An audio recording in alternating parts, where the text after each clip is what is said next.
Welcome to Power Up Your Practice, the go-to podcast for law firm owners and managing attorneys working on the business, not in it. I'm Ruby Powers, your guide into the heart of law practice management, bringing you insights from leading legal minds, trailblazing attorneys, and expert guests who provide you with an actionable perspective on running your firm more effectively and efficiently. Prepare to open your mind, be inspired, and power up your practice to the next level.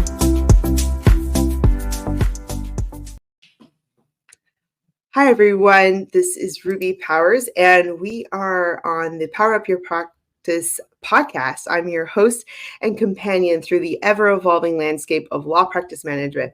Now, each episode, we get to hear our guests' superpowers and how they've gotten to where they have in life and with their practice, and just their perspectives on reaching success. I'm really excited to have Flavia Santos LLoyd today. She is an immigration attorney and managing attorney of Santos LLoyd Law Firm, PC. She's a member of the American Immigration Lawyers Association, the American Bar Association, Orange County and Los Angeles County Bar Associations, Orange County Hispanic Bar Association, and a lot of other organizations. She's an active member of the State Bar of California. Now, I love to talk about interesting things about my guests. And even though it might not be their official title or bio, but Flavia and I met at some law practice management conferences in the past. I think it might have been one in Vegas a year or two or something ago. And we just sort of hit it off, just talking, really geeking out about law practice management. And I mean, I keep seeing her out and about speaking, being interviewed, and just sort of rocking it. So I wanted to have her on here today because we're all wanting to learn from each other on how we can continue to grow, stay sane, be profitable, find balance, and all of the above. So Flavia, thanks so much for joining us today. Why don't you tell us a little bit about yourself? Well, first and foremost, I'm really excited to be here. It's just, I love talking about practice management and the good, the bad, and the ugly. So I look forward to this conversation. My trajectory as a business owner is a little not conventional. I started as a receptionist and I became a legal assistant. Then I went to law school, all in immigration law. So I've been around for 22 years, in total when it comes to the immigration space. And in 2016, I opened my practice, and it was just never with the intention of growing it. My intention was to work less. Hint, hint, it does not work that way. So the whole idea was just to work less and live the grind. And today, here we are. The office has grown, and we have, a significant team. But it comes with a lot of challenges too. So it was never a planned process.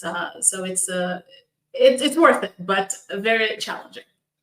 So just to give, so we want to talk about productivity metrics, team leadership, and AI and law practice and managing hybrid teams are some of the things I know we want to talk about. But before we get into that, give us a little idea of, so you have multiple offices, about how many attorneys and team members, how is your firm structured, just so we have a little idea of that? So we are over 50 people. We have 12 attorneys and support staff. So the locations are my headquarters in Newport Beach, California. And by the way, the accent is from Brazil. We have the main location, the headquarters, Newport Beach. Then I have a satellite physical location in Orlando, Florida. And I have 2 satellite offices, one in Beverly Hills, one in San Diego. So, but the where the work happens, where the production line actually happens is in Newport Beach, California. So, but my attorneys are all over the country. I have attorneys in Montana, in New York, in Connecticut. It's like, they're everywhere. So it's the whole hybrid format is pretty interesting. I have an attorney in DC. So we're really spread out. Oh, awesome. Yeah, I think I remember meeting your attorney from Montana. I had just been in Montana, or a family there, and I was like, hey, that's cool to be able to work. An immigration attorney in Montana, yes.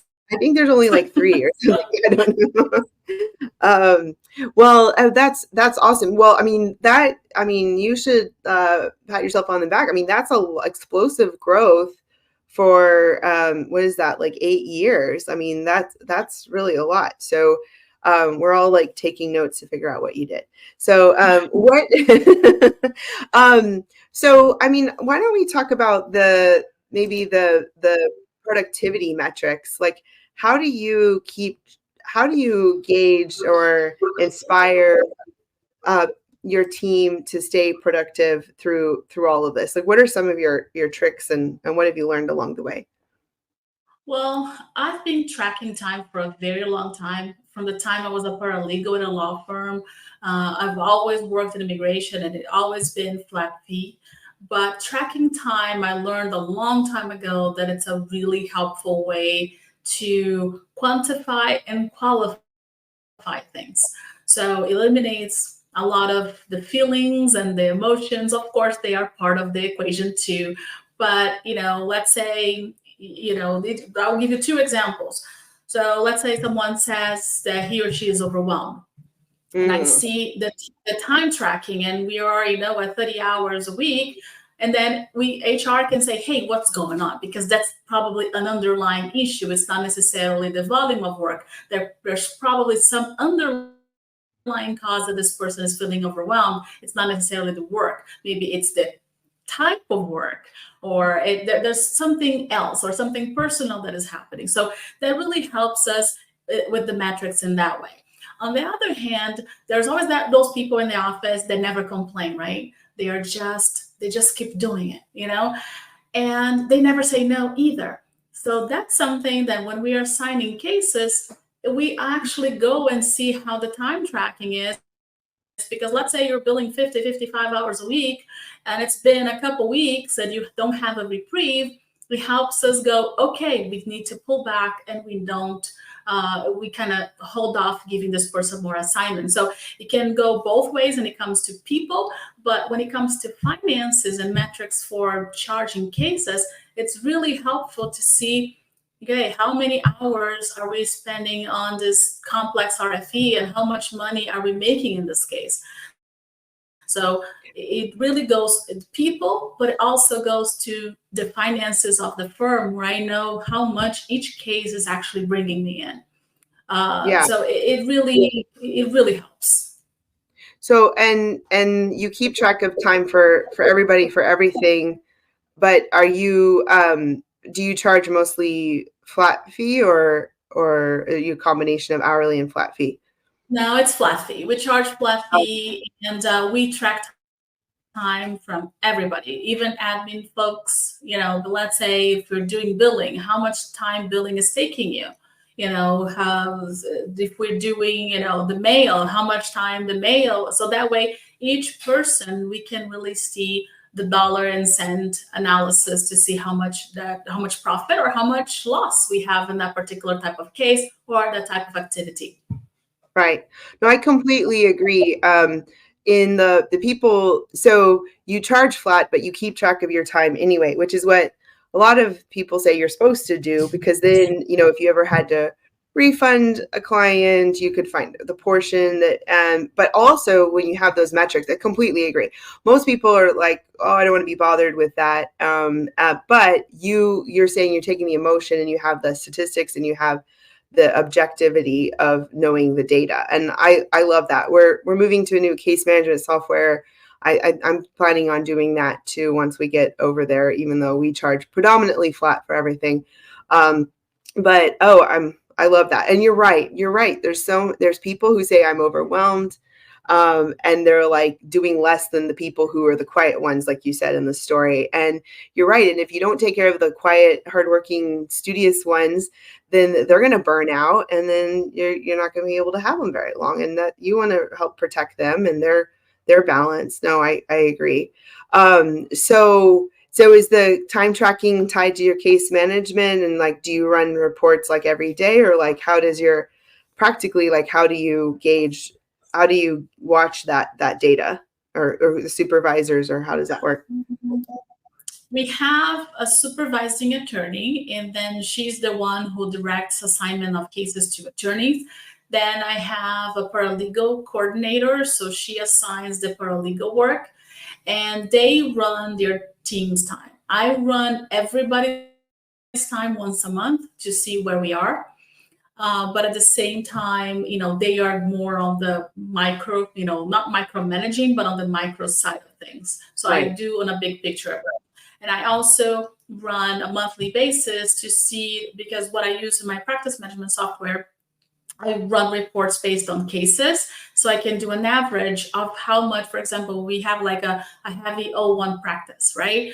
So I want to see how much time are we spending on the O1 and how much man hours and billable hours we are spending on particular cases. So it helps, but I do once a month on the business side and on the Mhm. team side. But team leaders have the pulse of their teams, because as I said, especially with the remote situation where we don't see each other. It's not like, oh, you're next door and you're chatting, you can see what's going on.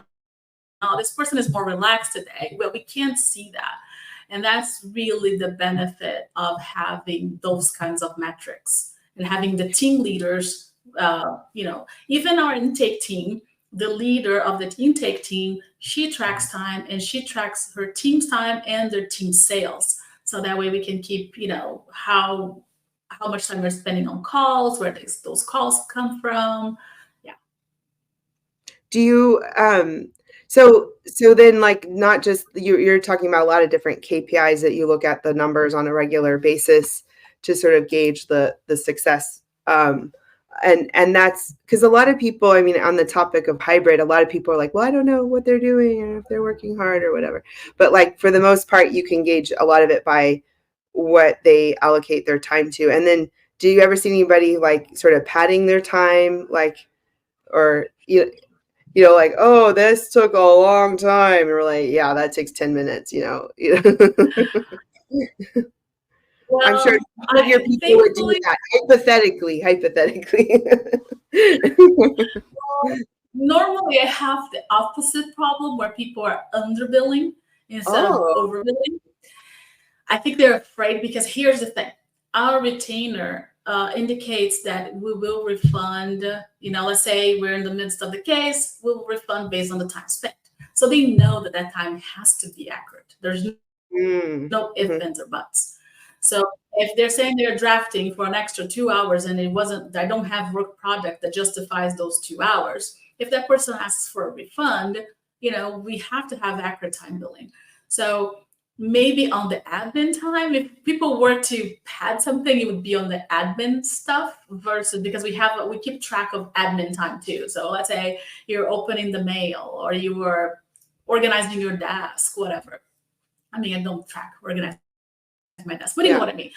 So, for example, I'm here today, I'm with you, I'm tracking my time, and it's podcast. So it goes under admin and marketing. So I just don't see, because there's such a correlation with what they're supposed to be doing. And we have pipelines of cases. So, for example, when we do an EB2, it needs to be out of the door in 4 months. If it's an O1, it needs to be out in a month. So it's very rare that people could probably fudge that kind of time. I mean, I'm sure it happens. I don't know, but I just don't see it like something that's like glaring. It's like, okay, what I see sometimes if people don't working, they're not working. It's like, okay, either you're not billing your time or you're not working. So what's going on? That's my problem is the underbilling. It's Mm. kind of weird. So you went from 1 to 12 attorneys, or zero, what you I guess, to 12 in like 8 years. That's some people would say that's a lot. So I mean, how did you do that? Well, it was, as I said, there was never a plan. It was more organic. And now, for the past, 3, 4 years, I became really focused on the business side of the business, because it was like, oh, we have more work, we need another attorney. We have more work, we need another attorney. So it was always really reactive. And about Mm. 4 years ago, yeah, we're 2024, was before the pandemic. in 2019, really, where I'm like, okay, I need to kind of figure out metrics and money and things like that. But it was really the demand. It was very unplanned what happened, but I'll pinpoint the exact moment where things boomed. I did a no one visa for a TV director in a foreign country, and he was the director of a big network. And then people came from there, and then people came from there. It just became the volume significantly increased. But it's just word of mouth and luck with a few good clients. A few good clients can really make a difference. I owe not own, but I owe a lot of my success to like two or three clients who really opened the doors for me to a significant number of cases. And that's how we were able to keep the volume. Now with growth comes really, the difficulty of, getting everyone and every attorney in the vision and the core values of the firm and the bonding. So that way we sound like, McDonald's. I have an employee, just a quick side note, I have an employee, she worked for McDonald's for 21 years. She Oh, went wow. from being she came as an L2 at some point, so that's how she had to give up her career. But she started as a cashier, and she finished as a general manager for South America. So she went through the corporate ladder like this. And she always tells me, she's been with me for 5 years. She tells me, at McDonald's, every French fry tastes the same no matter where you go. That's the mentality that she keeps telling me. We all have to sound the same. We have to look the same. And that's the constant work with the growth to make sure that we all sound the same and deliver the same level of service, which can be challenging. What and that goes along lines of like the E-Myth revisited and franchise your business, even if you don't want to turn it into a franchise. That I think a lot of times law firm owners they don't see like how you can learn a lot from like the Toyota production system or Six Sigma, like because they're like, we're not an assembly line. We're like, but we are in a way in a service, and we're not like a restaurant, but we can learn a lot from them too. And in reality, there's a lot of similarities. Yeah. So that's awesome. So how are you using AI to leverage your productivity with your team? Well, so what happened was about 6 months ago, I brought a speaker, Emily Varvrosky. She's the founder of a software to come to the office and really demystify, ChatGPT, Bard, and all that fun stuff because people were really intimidated. I had like two camps, right? I have two factions. The ones that are like, I'll never use this, and the ones that live in it. I am one, I live on AI. I mean, I try every software, I sign up for all kinds of things. I use, if I have a PowerPoint presentation, I throw it on Tome. I just love that stuff. But I also had the people who are really resistant to it. So I brought her in and she gave a presentation. Now she comes back in April. She's going to give a more just prompting, teaching how to prompt, because first we had to demystify, then we had to create an AI policy because the state bar came out with the California state bar came out with the regulations for AI or instructions. We had to adapt that as a firm. And then we had to move to paid accounts and things that we can use. But basically, how do we use this? We automate emails. We draft a lot of recommendation letters for O1s and EB1s and EB2s. We can summarize requests for evidence and really analyze what kind of evidence could be used for the request for evidence request. And a lot of our team, like me, English is our second language. So it really helps us with our, perfecting the English language. So there's a lot of things that I use for, and some of my team members, but some I still feel that are resistant. So I'm like, you see how much time we can save with this? So I'm still constantly selling to some of them because some feel that, oh, it's going to take my job away. No, one thing that Emily, when she presented at the firm, she said, and I thought it was so, amazing. It's like Flavia plus AI. It's not AI. It's just, it's a plus. It's a time saver. It's something that will add to your life and to your productivity. It's not the solution for everything. So it's been very helpful, especially with the recommendation letters. Each case is about 10 recommendation letters that we have to draft, and they have to sound different, look different. So it does become time consuming. And I love the automation of my emails. It's just like write an email like this. I have an extension on my inbox, and it just writes the email for me in whatever language I need. So those are some of the uses that we have for AI in the office. And I am hoping that in the next 6 months, I can really expand on that. So have you noticed that, like, what time, because you keep track of time for everything, like what the amount of time it used to take, it's not needed as much? Or have you been Oh, yeah. able to tell? It's funny. Yeah. I always get these messages. One of the attorneys who was very resistant. So she was drafting recommendation letters, and she was like, "Oh my God, I wrote like, I don't remember the number, but it was like 30 letters in this many hours. Oh my God. I saved so much time. Of course, we have to be careful. We have to have the paid accounts. We cannot put the personal information of the client, but we can use for the personal information for the recommender.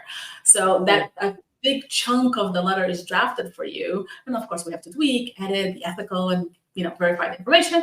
But she was just like, it sold it to her. I knew it. It's like, okay, this is the game changer, because she quantified. She saw how much time she normally spent and how much time that task was shortened by the aid of AI.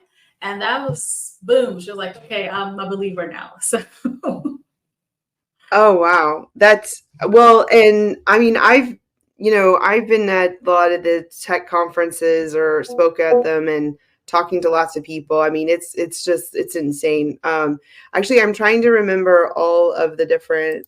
There's a lot of, so not everybody listening is an immigration attorney, and not everybody who does immigration does ones, but there's a lot of programs coming out that are coming out soon that'll help people prepare these a lot faster. I know Greg Siskin's working on one. I demoed another one recently, and then Filevine has something that with Outlaw that's in their document assembly. And so there's a lot new tools out there that are going to take a lot less time than before. So that's super exciting. I mean, in a way, it's questioning like how many people do we need to do the same amount of work? But the other flip side is you just upskill people and sort of are able to be more efficient with using your tools. So that's awesome. How do you structure your business? Like, do you have someone, like, how do you create like a hierarchy so that you can do what you want to do and you're not having to manage everybody? well, this is something I implemented. I hired a consultant company, that came and really did an assessment of the firm, but from everything, from like the finances, how much I was paying people, census of the people, metrics. And we worked for several months, and they helped me develop a structure because they're like, well, this is not going to work if everything is centered around you. So I created positions of leadership within the firm. So we have the supervising attorney. The attorneys report to her, not to me. Of course, if there's something that I have more experience, but there's a chain of command. They don't come directly to me, they come to her. Her responsibility is to assign cases to them, do monthly meetings with them to see the progress of their cases. So that's one. Then we have the paralegal coordinator that she works with all of the legal assistants and paralegals to make sure that they have enough work, that they have enough training. Then we have the intake team leadership where the so that way we can have the same training, and within the intake team we have the client director of happiness, where this person is part of the intake team, because one of the things that we do things we don't want to do is have a lovely intake experience and then, that goes down the drain. So she kind of helps us navigate the beginning and the middle of the end.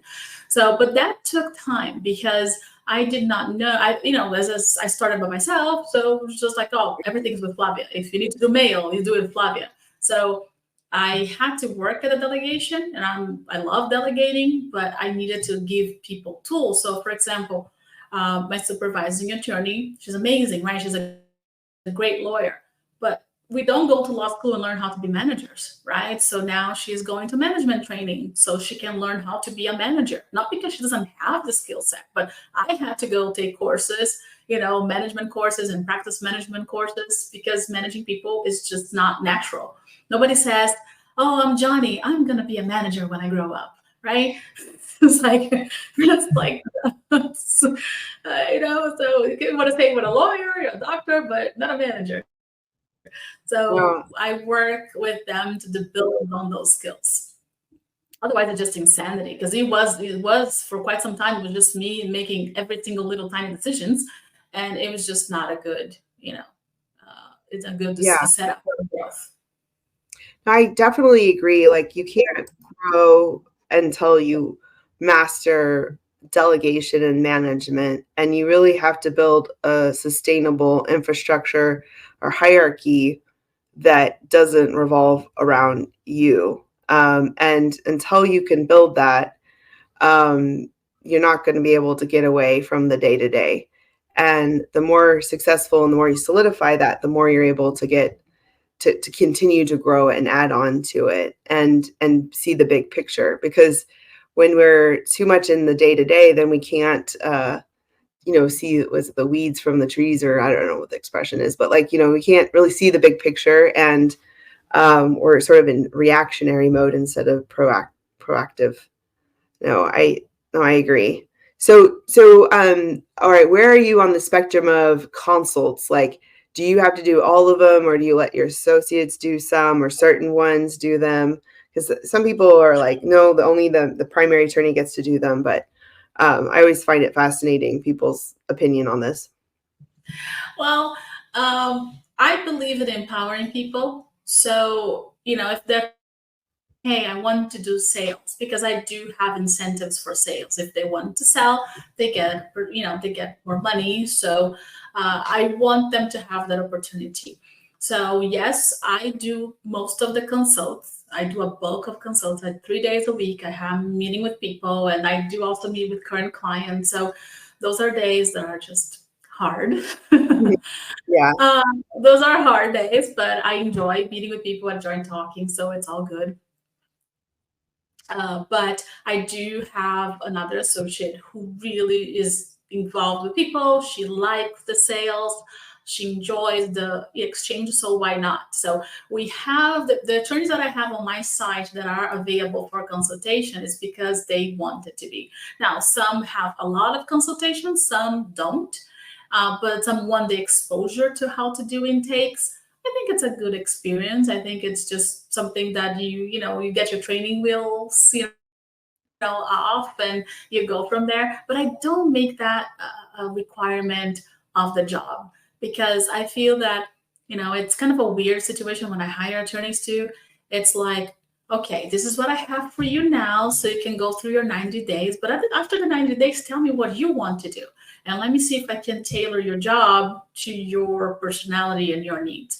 Does that mean that it's always successful? No. But I think that if people are doing the type of cases they want to, it's just half of the battle, right?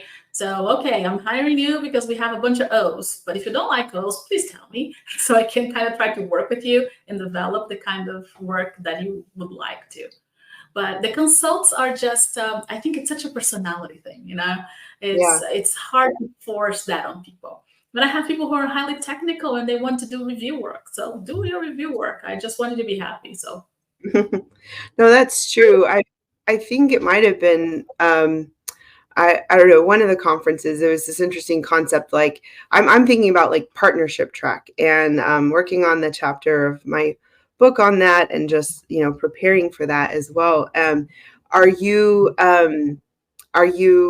are you building a partnership track, and do you have a partner already, and like what are you doing to do that?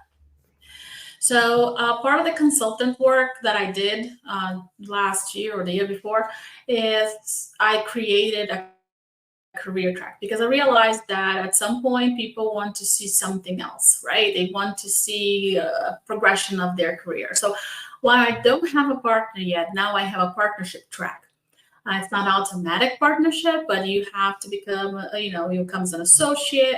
Depending on your experience, it's a junior associate, uh, senior associate, and then partner, depending on how if you can meet certain metrics and certain years at the firm.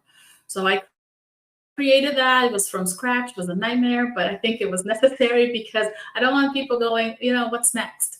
Mm, There's benefits of working at a smaller company like mine, but there are also benefits of working in big firms, and you can see that trajectory. And when you have people who are driven and they are like they're hungry, they want stuff. So it's not mandatory, but it's available, and they know the metrics because that's part of okay. If you want to be a partner, you have to have your performance has to be at superior. We have like a track of how the performance. If you are on target, you're doing your job. But if you want to be a partner, you have to be above average or superior for this many months or this many years. mm, Don't remember on top of my head, but that was something that I created, and I'm offering non-equity partnership at the time. Eventually, it's not because of I don't want to share a piece of the pie in the sense of percentage, but at the same time, the risk I take, I don't mm. know if people want to take the risks I take. And it's to some might be crazy, some of the things that I do. So I'm not sure, at least with the current scenario that I have now with my team, if people were going to just want to just risk uh, or take on the risks that I take. Mm. Yeah. No, I completely agree with you. I feel like we're living parallel lives doing a lot of the same thing. Because okay, so just like you who went from, you said receptionist to paralegal to attorney, like you were a gunner. You were like, I want something more. Tell me where I can go, and I've seen that with people in my firm. Like they went from one place to the next, and then when they start to see a wall or they don't see something else to go to, then they're like, what am I going to do next? So you have to like show them that there is something, especially the ones that you want to keep with you. And I I'll okay. A long time ago, my dad had a bad partner experience in business, and so all I heard was, "Don't have a partner, don't have a partner, don't have a partner." And so that just was brainwashed into me, and I realize it now as I've read books about how that was like part of my blueprint. Then I realized that's very limiting, and so I've decided to not let that be my future. And I too am building out. I have a partnership track in place, and I have some of my associates, like they know what it would take, and we're building that out. So that's awesome, because I mean we're only going to be around for so long, and we want to do other things. And I mean, this is part of I like what you said about you believe in empowering people, and we want to give them options. And so I think I know that I lost one of my first associates because I didn't have something for her to go to. And that really hurt because she had been with me for like 3.5 years at the time. And then to start over again, I was like, so that was like a painful lesson. But I'm glad that we both have partnership tracks in place that we're moving forward. Um, And I think that's the thing too. Um, to get here, a lot of mistakes were made, and I learned a lot from those mistakes. I think it's part of the thing is like, oh, I worked at this firm for 12 years and I did everything, and I'm not going to repeat those mistakes. Well, I will make my own mistakes. Right? A different set of mistakes. I will create my own. I'm not repeating the mistakes that I saw where I worked, but I'm making my own mistakes. So yes, I've had a situation with an associate that I was just like, man, the same thing. It's like, man, it's like, how did I lose her? And actually it turned out to be a great thing because she's an amazing friend and she got me an amazing client. So So it worked out in a way, because if she had stayed, I would never have gotten this particular client. So, and we're really good friends, so that worked out. But uh, part of me was just, I failed. I failed this person because I couldn't do more, or it wasn't just money. It was like, what else can I offer, right? So yeah, I hear you. Yeah. It's a learning process. I heard something recently. I think it was all watching on Shark Tank, and then someone said that's our new family favorite right now, and about like to hire for your weaknesses. And do you subscribe to that opinion, that belief? 110%. I need people who compliment me.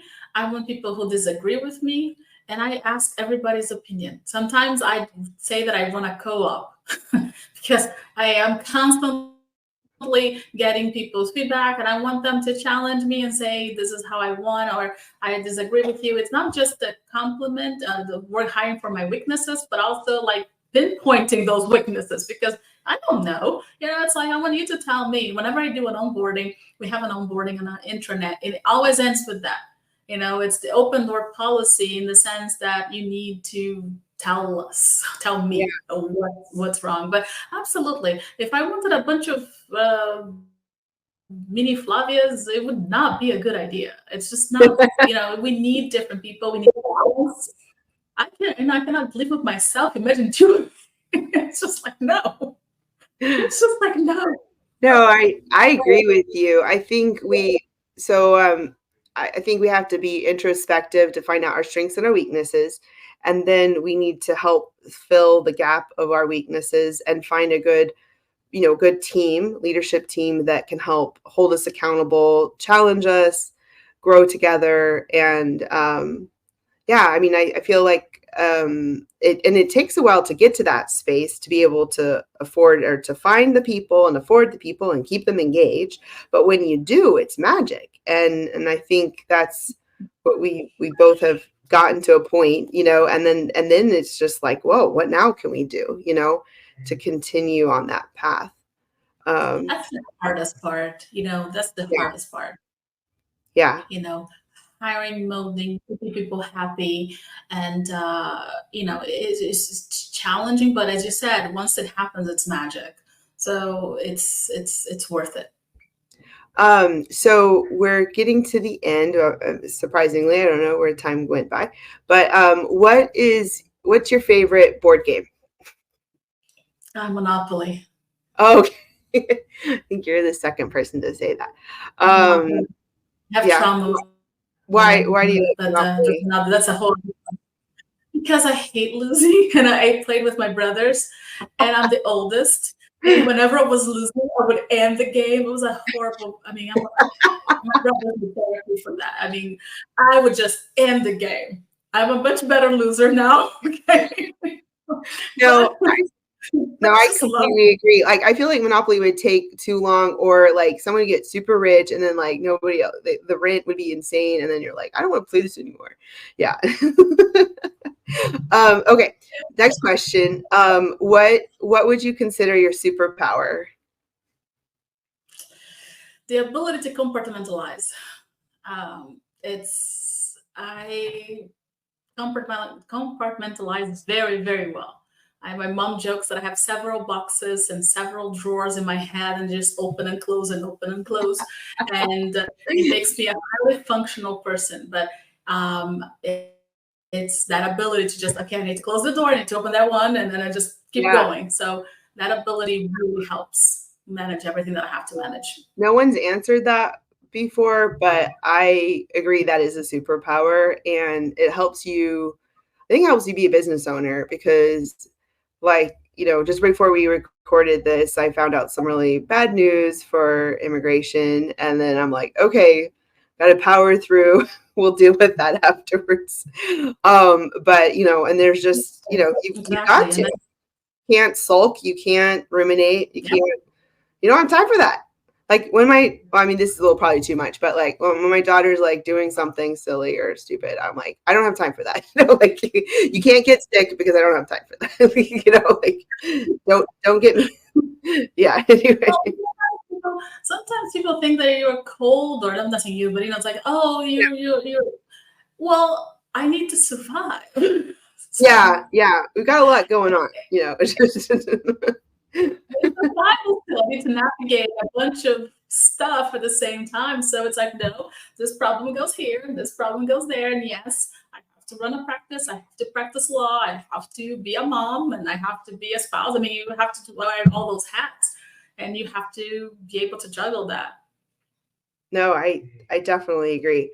Do you have any closing thoughts for our listeners about what we've talked about today, or any like tidbits of wisdom that we didn't get to cover? I think, transparency among peers is something that a lot of people feel embarrassed to share the good, the bad, and the ugly. That's why I made a point throughout this conversation to say, hey, I made mistakes here too, because people go, Mhm. oh, you built this. Yeah, it's great, but it's evolving. It's changing, and I have to change and grow with it. And I have to, my suggestion is, if you see that it's a skill set that you don't have, or it's something you need to learn, I went back to school. I went to take courses. I learned how to manage. I learned how to read numbers and deal with numbers. Get out of your comfort zone. I mean, this is a practice management, right? You probably want to listen to this to challenge yourself to do something that you're not comfortable with. And that's the beauty of the process. When you started practicing law, everything was new, everything is different. So I think that's the message. Challenge yourself, know what you don't know, be receptive, and go learn. I mean, I'm a lifelong learner, and I love learning, and it's worth the challenge. I love that. And I think, we talk about what people's definition of success is, but the people want to know what the challenges people went through and how they overcame that. And then they didn't let it cripple them, or, in terms of with fear, or and they had the growth mindset to be able to move on and find solutions. And I'm finishing up my next book called Power Up Your Practice, and really what I have to do is go in through all the chapters and add stories. And what I have to do is write stories about some of my failures, and like what you said, like I'm like, I don't want to tell them that, like. So I think that's why I've waited to the last minute to do that, because I'm like, well, how, it's like, that question in the interview, like, tell me about your weakness. Like, oh, I work too hard. You want to try to find a bragging weakness or something. No, anyway, I'm going to put some in there. I just have to think about it a little bit. But no, I thank you for being so open and humble, and definitely inspirational, what you've done, from what you've told us and what we've seen, for the last 8 years, and the growth. And that's awesome. And I think you have the right attitude, the right mindset. And I think your superpower is definitely helping you as well to power through all of that. How do people, if people want to stay and find you or stay in touch, how can they find you? Well, my website, santoslloydlaw.com. Then there's my email, which is really long. I'm sure I can type somewhere here. We can put it in Or the show notes. Yeah. But if you want to say it out loud, I can hear it too. Yeah. My Instagram at Santos Lloyd Law. I'm very responsive on Instagram. By the way, attorneys use Instagram. You can make money off it. I do. So Instagram, email, I'm very responsive. Website. There's tons of ways to reach me out. Awesome. Reach out to me. The English is not working. Well, thank you so much, Flavia. It was great. I want to definitely stay in touch and continue to watch you on your journey. It's been really great learning from you. And thanks everybody who's listening, watching us today, for joining us on this insightful journey. Your time and engagement means the world. If you've enjoyed this episode, definitely follow, share, And if you want to continue the conversation, you can connect with us at Power Up Your Practice Facebook group. And we also, stay tuned, we have a newsletter that goes out once a month, but we're getting ready to have the Power Up Your Practice book going out later on this summer. And we're really excited about that. So thanks so much for joining us, and we'll see you next time. Feeling overwhelmed by admin tasks? You're not alone. Many immigration lawyers are in the same boat. That's where Staffy comes in. Over 90 law firm owners just like you have turned to Staffy for help with legal, administrative, marketing, and client-facing work. Now, Staffy's mission: to help lawyers find balance while growing their firm. With bilingual virtual staff and full HR support, they take the hassle out of a team management and focus on what matters most: your clients and your practice. I've personally benefited from Staffy's support with 7 virtual assistants of my own across various areas of 2 of my businesses, including my law firm. Now, schedule a free initial consultation with Staffy. That's stafi.cc, and use the code RUBY. That's RUBY for $500 off. Thank you for tuning in to the Power Up Your Practice Law Practice Management Podcast. I'm your host, Ruby Powers, and it's been a pleasure sharing this time with you. Join us next week for another episode where we'll continue to explore insightful strategies for success. Power Up Your Practice with us. See you next time.